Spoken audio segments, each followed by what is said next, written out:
حسن بن علی پیدا ہوئے، علی بن ابی طالب پیدا ہوئے، محمد بن عبداللہ پیدا ہوئے صلی اللہ علیہ وسلم۔ ان کی محبت میرا ایمان۔ کوئی یہ دھوکہ نہ دے کہ یہ اہل بیت کو نہیں مانتا، میں ان کی محبت کے فضائل سنا چکا ہوں، لیکن اللہ کے لیے ان کو اس مقام پہ رکھو جو مقام انہیں عرش والے رب نے دیا ہے۔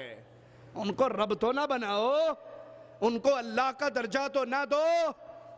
وَهُمْ يُخْلَقُونَ، یہ خود پیدا ہوئے ہیں۔ وَلَا يَمْلِكُونَ لِأَنفُسِهِمْ ضَرًّا وَلَا نَفْعًا۔ تم کہتے ہو حسین ٹیکری پہ آکے اس زبیر نے روکا، عبداللہ ابن عباس نے روکا۔ یہ صحابہ کیوں روک رہے تھے؟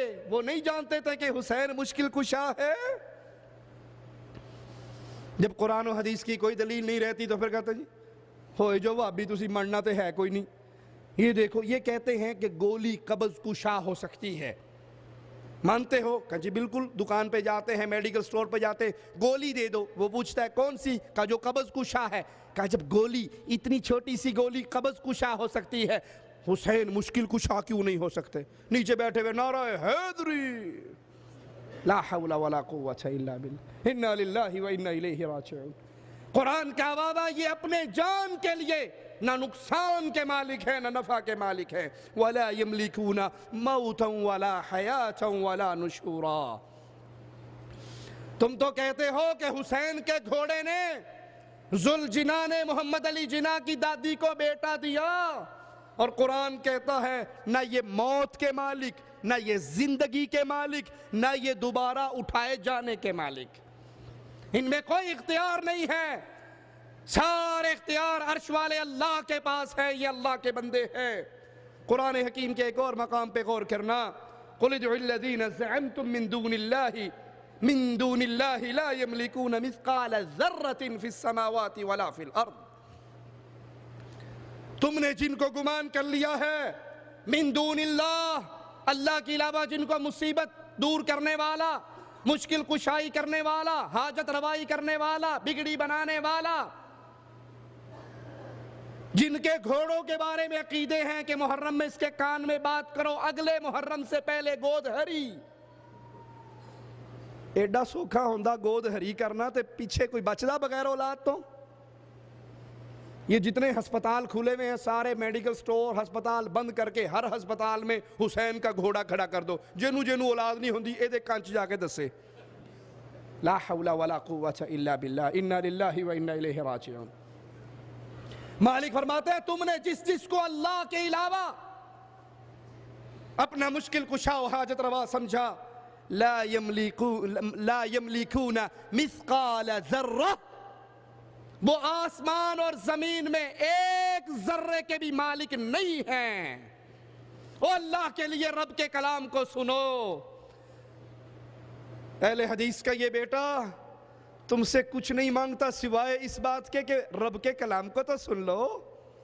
اگر رب پر ایمان ہے، رب کے قرآن کو تو چھاتی سے لگا لو، غلاف میں لپیٹے ہوئے خوشبوئیں لگا کر روشن دان میں اونچی جگہ پہ جو قرآن اپنے گھروں کمروں میں رکھا ہے، رب کا واسطہ ہے، اس کو اتارو، غلاف سے نکالو، اس کو کھولو، اس کے ترجمے پہ غور کرو۔ قرآن آوازیں دے رہا ہے مثقال ذرہ، کائنات میں، زمین میں، آسمان میں ایک ذرے کا بھی کوئی مالک نہیں ہے، ذرے کا مالک بھی عرش والا اللہ ہے۔ وَمَا لَهُمْ فِيهِمَا مِنْ شِرْك، زمین و آسمان کے بنانے میں بھی کوئی اللہ کا شریک، وَمَا لَهُ مِنْهُمْ مِنْ ظَهِيرٍ، اور ان میں سے کوئی بھی اللہ کا مددگار نہیں ہے۔ دربار پہ حسین ٹیکری کے دربار پہ آنے والے پھول چڑھاتے ہیں اور کہتے ہیں ہم پھول چڑھا کر پھول کی طرح ہلکے ہو گئے۔ کیوں؟ کیونکہ ہمارے اوپر جتنی بھاری بھرکم مصیبتیں تھیں وہ ساری مصیبتیں پھولوں کی طرح ہلکی ہو گئی۔ مزار پر پھول چڑھانے والے یہاں آ کر پھولے نہیں سماتے، وہ مانتے ہیں کہ ان کی بھاری بھرکم مصیبتیں اب پھولوں کی طرح ہلکی ہو جائیں گی۔ سیدنا حسین کی قبر پہ پھول چڑھا کر مصیبتیں ختم۔ اگر یہ طریقہ اسلام نے دیا ہوتا تو جب سیدہ خدیجہ رضی اللہ تعالی عنہا جو حسین کی کیا لگتی ہیں؟ نانی، فاطمہ کی ماما، میرے نبی کی پہلی زوجہ، وہ عظیم ہستی، آسمان سے جبرائیل اترتا ہے، خدیجہ کھانا لے کر میرے نبی کے لیے غار میں جا رہی ہیں، ابھی غار میں نہیں پہنچتی، جبرائیل پہلے پہنچ جاتا ہے اور آ کر کہتا ہے یا رسول اللہ صلی اللہ علیہ وسلم، یہ خدیجہ آ رہی ہے، اس خدیجہ کو اس کے رب کا سلام کہہ دینا اور اس کو کہہ دینا رب نے تیرے لیے جنت میں موتی کا محل بنا دیا ہے۔ جب یہ سیدہ خدیجہ فوت ہوئی تھی، اللہ کا واسطہ دیتا ہوں، نبی نے مصیبت زدوں کو کہا تھا خدیجہ کی قبر پہ پھول چڑھا دو، ساری مصیبتیں ختم، حسین کی نانی ہے، کیا سیدہ خدیجہ کی قبر پہ پھول چڑھے؟ سید الشہداء امیر حمزہ کی قبر پہ پھول چڑھے؟ اللہ کا واسطہ، اللہ کے لیے اپنی عقلوں کو استعمال کرو۔ اگر یہ اس لیے پھول چڑھائے جاتے ہیں درباروں پہ کہ بابا جی راضی ہو کر ہم پہ رحم کریں گے، اگر مقصد اس مرے ہوئے کو، اس قبر میں دفن ہونے والے کو راضی کرنا ہے تو یہ اللہ کی عبادت میں اس کو شریک بنانا ہے۔ پھر کبھی نہ اس واقعے کو بھولنا، دو گزرنے والے گزرے تھے، میلہ لگا ہوا تھا، میلہ لگا ہوا تھا، انہوں نے پکڑ لیا، بابا کی نیاز دے کر جاؤ، جواب دیا تھا ہمارے پلے کچھ نہیں ہے، مسافر ہیں، کہا تھا مکھی مار کے ہی چڑھا دو، ایک نے مکھی مار کے چڑھائی تھی، اس کا راستہ چھوڑ دیا گیا تھا، دوسرے کو کہا تھا تو بھی مکھی دے، اس نے کہا مکھی کا خالق بھی عرش والا رب ہے، مکھی بھی دوں گا تو رب کے نام پہ دوں گا، بابے کے نام پہ مکھی بھی نہیں دے سکتا، اس کو قتل کر دیا گیا تھا، جو قتل ہوا تھا وہ جنت میں گیا تھا، جس کی جان بچی تھی وہ جہنم میں گیا تھا۔ اگر مکھی دے کے جہنم ملتی ہے، پھول دے کر کیا ملے گا؟ یہ نظر، یہ نیاز، یہ عبادت اللہ کی ہے، قبروں کے لیے اس عبادت کو نہ کرو۔ ایک شخص آئے تھے امام کائنات، امام الانبیاء محمد الرسول اللہ صلی اللہ علیہ وسلم کے پاس، کہا تھا یا رسول اللہ صلی اللہ علیہ وسلم، یا کچھ اونٹ مقام بوانا پہ اللہ نام کے ذبح کرنا چاہتا ہوں۔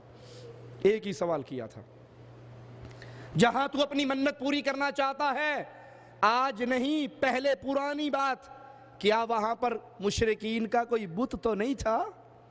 کہا نہیں اللہ کے نبی بت نہیں تھا۔ کیا وہاں پر کوئی میلہ تو نہیں تھا؟ کہا نہیں اللہ کے نبی میلہ بھی نہیں تھا۔